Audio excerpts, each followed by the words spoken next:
আগামী 12ই ফেব্রুয়ারি 2026 অর্থাৎ ত্রয়োদশ জাতীয় সংসদ নির্বাচনের দিন বিএনপি ভয়ঙ্কর একটি পরিকল্পনা তৈরি করে রেখেছে। আর এই পরিকল্পনা অন্য কেউ করে নাই, এটি স্বয়ং এসেছে তারেক রহমানের মাথা থেকে। আপনাদের কি মনে পড়ে তারেক রহমান যেদিন বাংলাদেশের মাটিতে পাড়া দিলেন এবং তিনি 300 ফিটে যে বক্তব্যটা দিয়েছিলেন, সেখানে একটি বক্তব্য তিনি বলেছিলেন, আই হ্যাভ এ প্ল্যান। মনে পড়ে আপনাদের? সে যখন বাংলাদেশে আসে তার আগেই ওইখানে বসে কিছু প্ল্যান সে করে আসে। এই প্ল্যানগুলো জানতো শুধুমাত্র ইন্ডিয়া, কারণ ইন্ডিয়ার সাথে তার এই প্ল্যানটা হয়েছিল। আর বাংলাদেশে হাসিনাপন্থী যে আমলাগুলো আছে, যে পুলিশ প্রশাসন আছে, যে বেনজিরের পুলিশ আছে, যে মনিরুলের পুলিশ আছে, যে হারুনের পুলিশ আছে, এরা জানতো। যার কারণে তিনি সেখানে খুব সচেতন ভাবেই এই কথাটি বলেছিলেন যে আই হ্যাভ এ প্ল্যান। আর সেই প্ল্যানটা নির্বাচনের দিনকে কেন্দ্র করে। আপাতত আমরা এটুকু বলতে পারি যে আগামী 12 তারিখের নির্বাচন হচ্ছে না। এই নির্বাচন বানচাল করার জন্য যত ধরনের উস্কানি, নির্বাচন বানচাল করার জন্য যা যা করা দরকার সব করছে বিএনপি। আর এটি কি বিএনপি শুধু নিজেদের বুদ্ধিতে করছে, ওই কর্মী সমর্থকরা করছে? না, এটি ভাবলে কিন্তু আমাদের ভুল হবে। এটি স্বয়ং তারেক রহমান এবং তার স্ট্যান্ডিং কমিটির সদস্যরা তার নেতাকর্মীদেরকে বলে দিয়েছে যে তোমরা এই করো। এইভাবে যেখানেই জামাত ইসলামের লোকজন ভোট চাইতে বের হবে, এনসিপির লোকজন যেখানেই ভোট চাইতে বের হবে, সেখানেই তোমরা তাদের উপরে হামলা করবে, তাদের উপরে আক্রমণ করবে। ফলটা হবে কি? দুইটা ফল হবে। মূলত এখানে এক ঢিলে দুইটা পাখি মারার জন্য তারেক রহমান এই প্ল্যানটা তাদেরকে দিয়েছে। নাম্বার 1, যখন তোমরা তাদের উপরে হামলা করবে, প্রথম টার্গেট আপাতত যেটা হাসিল হবে সেটা হচ্ছে বাংলাদেশের মানুষ ভয় পেয়ে যাবে। প্রত্যেকেই, এদেশের সাধারণ নিরীহ মানুষ যারা আছে তারা ভয় পেয়ে যাবে। তারা ভয় পেয়ে আর অন্য দলের কথা মুখেও আনার সাহস পাবে না। এবং তাদের ভিতরে এই কনসেপশন তৈরি হবে যে তাহলে এত ক্ষমতার অধিকারী যেহেতু বিএনপি, এখানে অন্য কাউরে তাহলে ভোট দেওয়া যাবে না, বিএনপিকেই ক্ষমতায় আনতে হবে, বিএনপিকেই আমরা ভোট দেই, ধানের শীষেই আমরা ভোট দেই। জনগণ তখন ভয়ে ভীত হয়ে তাদেরকে ভোট দেবে। আর নাম্বার 2 হচ্ছে, যখন এইভাবে একের পর এক তোমরা হামলা করবে জামাতের লোকজনের উপরে, এনসিপির লোকজনের উপরে, তাদের নারীদেরকে হেনস্থা করবে, তাদের বুরকা টেনে ছিঁড়বে, তাদের হিজাব ধরে টানাটানি করবে। এই কাজ করলে জামাত ইসলাম কতক্ষণ ধৈর্য ধরে থাকবে? একজন মানুষ খুব বেশিক্ষণ ধৈর্য ধরে থাকতে পারে না। তাহলে যখন তারা অধৈর্য হয়ে যাবে, তখন তারা পাল্টা তোমাদের উপরেও আক্রমণ করবে। আর যখনই তোমাদের উপরে আক্রমণ করবে, তখনই সমস্ত মিডিয়াগুলোর সাথে তার এই সেটিংটা হয়ে গেছে। প্রথম আলো, ডেইলি স্টার সহ মেইন স্ট্রিমের যে মিডিয়াগুলো আছে, যারা শেখ হাসিনার সময় শেখ হাসিনার গোলামি করেছে, এখন তারেক রহমানের সময় তারেক রহমানের গোলামি করছে। মূলত এই মিডিয়াগুলো বাংলাদেশ খারাপ হওয়ার জন্য এরা দায়ী। রাজনীতিবিদরা 50% দায়ী হলে এই মিডিয়াগুলো বাকি 50% দায়ী। কারণ তাদের তো কেউ বলে দেয় নাই যে তোমরা তারেক রহমানের পা চাটো। তাদেরকে শেখ হাসিনা বলে দিয়েছিল না, হ্যাঁ, তাদেরকে আকার ইঙ্গিতে বলেছিল, কিন্তু তারা পা না চাটলে পরে শেখ হাসিনা তাদেরকে দিয়ে চাটাতো। তারেক রহমানও কিন্তু তাদেরকে ওইভাবে আক্ষরিক ভাবে খুব ফোর্স ক্রিয়েট করে বলে নাই যে তোমরা আমাকে আমার পা চাটো। কিন্তু তারেক রহমান দেশে আসার পরে তারা পা চাটতে শুরু করেছে। তো যাই হোক, তাহলে যখনই জামাত ইসলাম পাল্টা তোমাদেরকে প্রতিঘাত করবে, কোথায়ও আমার কোন নেতা কর্মীকে যদি কোন রকম একটা ফুলের টোকা দেয়, সাথে সাথে তো আমার মিডিয়াগুলো বসে আছে, এবং এই মিডিয়াগুলো তাদের কানে এবং নাকে এক ধরনের বিশেষ টুল ব্যবহার করছে, বিশেষ এলিমেন্টস ব্যবহার করছে, যে এলিমেন্টস গুলো সেখানে বিএনপির একটা সেন্সর লাগানো আছে, আর জামাত এবং এনসিপির একটা সেন্সর লাগানো আছে। বিএনপি যখন পাদে, তখন ওই দুর্গন্ধটা ওই এলিমেন্টস গ্রহণ করে না, ওই টুলসটা গ্রহণ করে না, ফলে তাদের নাক এবং কান খুব সজাগ থাকে। আর জামাত যদি কোন রকম পাদার উপক্রম করে, তাহলে সাথে সাথে তাদের ওই সেন্সর অত্যন্ত সজাগ হয়ে যায়।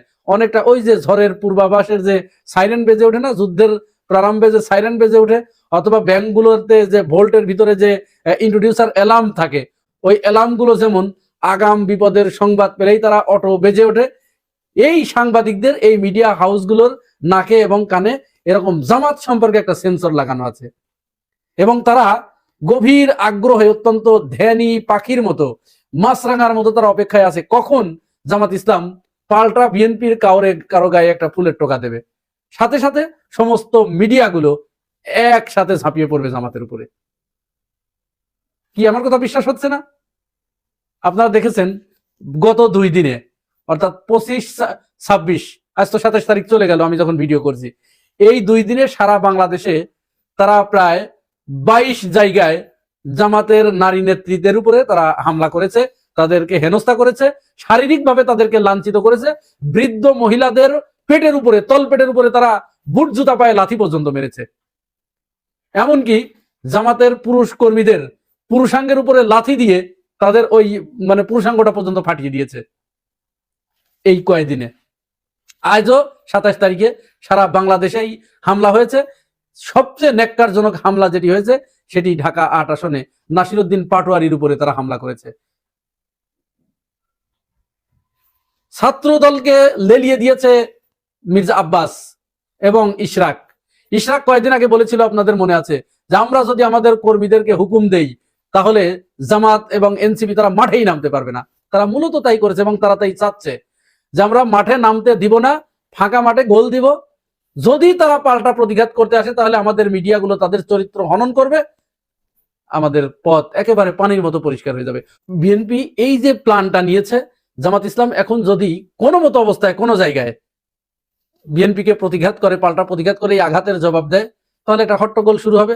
হট্টগোল শুরু হলেই নির্বাচন কমিশন নির্বাচন বাতিল করে দেবে, তফসিল স্থগিত করবে, নির্বাচন হবে না।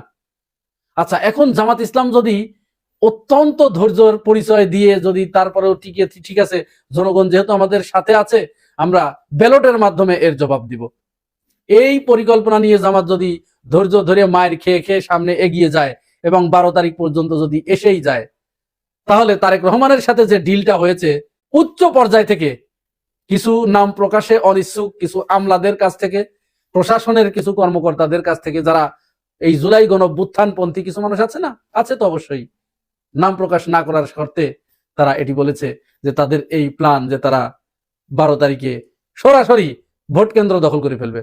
যখন ভোট কেন্দ্র দখল করে ফেলবে, ব্যালট ছিনতাই করে নেবে, এবং ব্যালট ছিনতাই করে নিয়েই তারা যেটা করবে, একের পর এক শুধু ধানের শীষ আর না।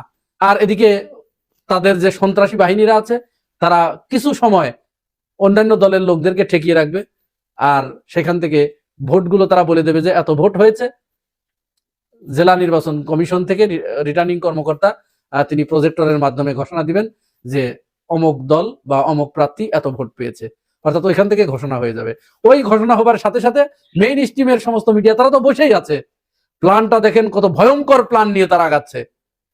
তারা সাথে সাথে টিভি স্ক্রলে দিয়ে দেবে যে ধানের শীষ এত ভোটে অমুক আসনে জয়লাভ করেছে।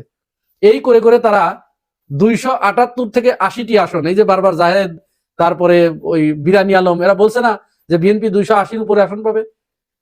আমাদের মনে আছে 2008 সালে আওয়ামী লীগ ওই নির্বাচনের আগে এরকম বলে বেড়াতো যে 200-র উপরে আওয়ামী লীগ আসন পাবে। তার মানে তাদের সাথে ওই ডিলিংস হয়েছিল, তারা এতটা নিশ্চিত হয়ে গিয়েছিল। এখনো তারা, বিএনপি বলছে তারা 280টার মতো আসন পাবে, মানে 250+। তার মানে কি তাদের সাথে ডিলিংসটা এরকম হয়েছে। আর পরিকল্পনা আমি আপনাদেরকে বলে দিলাম, এইটা তারা করবে। এখন জামাত এবং এনসিপির লোকজন আপনারা কি করবেন, এখনো সময় আছে, ভাবুন। তবে আপাতত যে কথা, আপনাদের প্রত্যেকের কাছে মোবাইল ফোন রাখুন। যখনই বখাটেরা, সন্ত্রাসীরা আপনাদের উপরে, মা বোনের উপরে হামলা করতে যায়, আপনারা সাথে সাথে ভিডিও ধারণ করবেন, ভিডিওটা সোশ্যাল মিডিয়ায় ছেড়ে দিবেন। আর মা বোনদের একা একা আপনারা ভোট চাইতে পাঠাবেন না। তারা যদি মা বোনদের একা একা পায় তাহলে এমনকি ধর্ষণের মতো ঘটনাও ঘটাতে তারা বিন্দু মাত্র দ্বিধা করবে না, এবং এই ব্যাপারে আমাদের বাংলাদেশের বর্তমান যে মিডিয়াগুলো আছে কেউ কোনো কথা বলবে না। তারা এই যে কাজী জেসিন একজন আছে, ওই যে যমুনা টিভির নিকোল আছে, এরা সব এক ঝাঁকের কই, এরা কেউ কিচ্ছু বলবে না। এরা এইটাই চাচ্ছে। এবং এইখানে আপনি যদি হয়তো একজন বিএনপির কোন নেতা আপনার কোন নারীকে, জামাতের কোন নারীকে ধর্ষণ করছে, আপনি যদি যে ওই সময় হাতে নাতে ধরে বিএনপির ওই বোখাইটিকে, ওই সন্ত্রাসীকে যদি পাছার উপরে একটা লাথি মারেন, তাহলে আপনার ওই লাথি মারার খবরটা প্রকাশ হবে, ওই ধর্ষণের খবর কিন্তু প্রকাশ করবে না। এরকম পরিকল্পনা নিয়ে তারা সামনে আগাচ্ছে। তাহলে আপনারা ভিডিওগুলো ধারণ করুন।